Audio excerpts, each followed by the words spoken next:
मैं एक चीज़ आपसे जानना चाहूँगा कामरान साहब कि ये जब आप इकट्ठे मतलब जब एकेडमी में आते हैं, कुछ जीडीपी में आ गए, कुछ इधर आ गए, कुछ टेक्निकल चीज़ों में आ गए, तो ये उस वक्त क्या ये चीज़ें होती हैं? कुछ चूज़ होता है कि मैं इस तरफ जा रहा हूँ, मैं इस तरफ नहीं जा रहा हूँ, ये अपनी कुछ स्पेशलिटी की जानिब होता है, या यह कोई ज़बरदस्ती वाला मामला, ये क्या है? नहीं, ये एज़ पर चॉइस होता है। डिफरेंट क्राइटेरियाज होते हैं जिसकी बेस के ऊपर आप डिफरेंट फील्ड्स में, डिफरेंट ब्रांचेस में चले जाते हैं।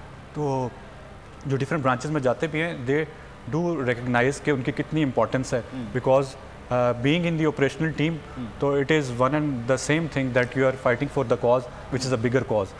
उसमें certain type of medical criterias होते हैं, certain types of different criterias होते हैं टेस्ट के, जो कि आपको बाइफरकेट करते हैं डिफरेंट ब्रांचेस में।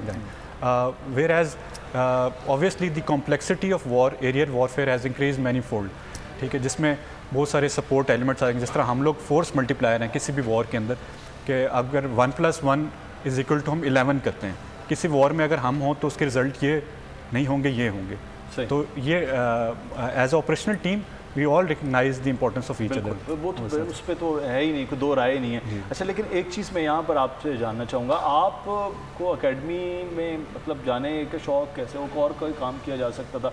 ये मुश्किल काम है, न दिन है न रात है, ना खुदा न खासा जब इमरजेंसी होती तो आपकी तो ईद भी नहीं है ना इसी तरह से ड्यूटीज़, बल्कि हमारे तो दोस्त ईद के दिन पूछे तो हम यार आज है और कल है और इस तरह जैसे मीडिया में छुट्टी है। तो ये क्यों चूज़ किया आपने इधर फोर्सेस में आने का? जैसे शुरू से ही बचपन से शौक था, जिस तरह 6 और 7 सितंबर की एग्जीबिशन हुआ करती थी पहले बेसिस पे, तो उस पर जब आप फाइटर एयरक्राफ्ट को देखते हैं, उसकी एक्सक्लूसिवनेस है, एक फैसिनेशन है। तो ये obviously I wanted to be in the blue, और हमेशा से फोकस इसी पर रहा। That's why I join Pakistan air force.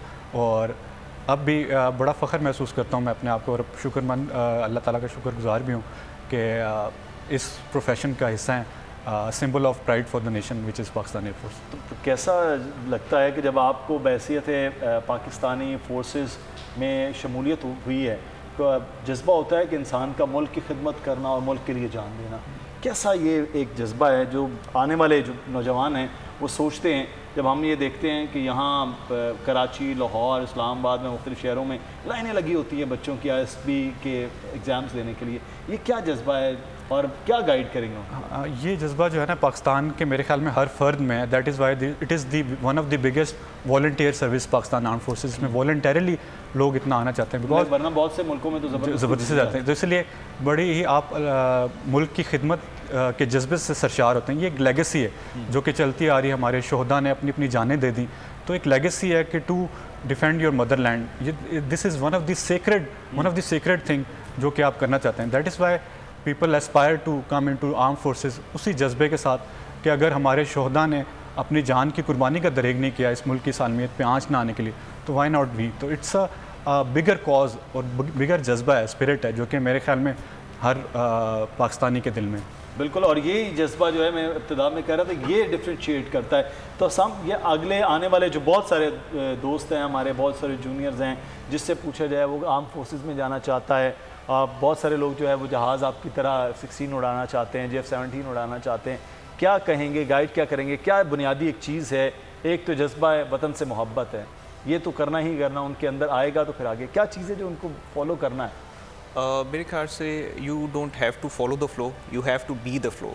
You take the first step in the right direction and then of course Allah की मदद आपके रास्ते में आएगी और आपका रास्ता हमवार करके आप उस जगह पे पहुंच जाएंगे। मेरा ख्याल है हमारे लिए इंपॉर्टेंट ये है कि we drive our strength from the crowd, from the Pakistani people actually.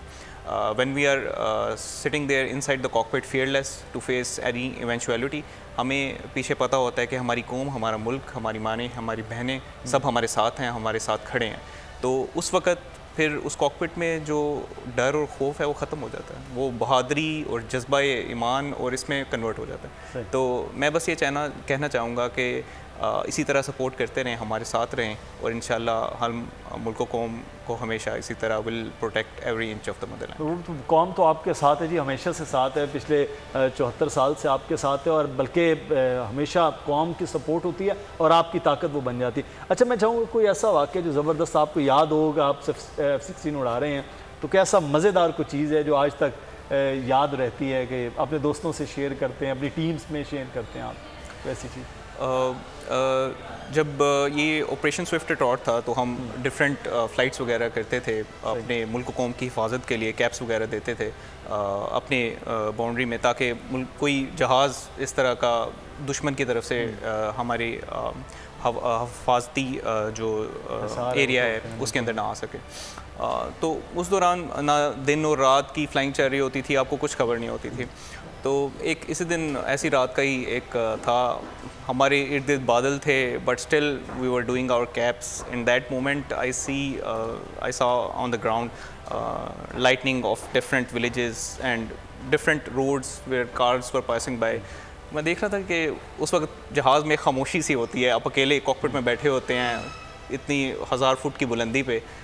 तो तब आपके दिल में ख्याल आता है कि ये लोग जो आराम से अपना दिन और रात गुजार रहे हैं, I am responsible for their safety. तो ये एक बहुत रिस्पॉन्सिबल आपको फीलिंग आती है कि you are the first line of defence and anyone who has to get into Pakistan will have to go through you.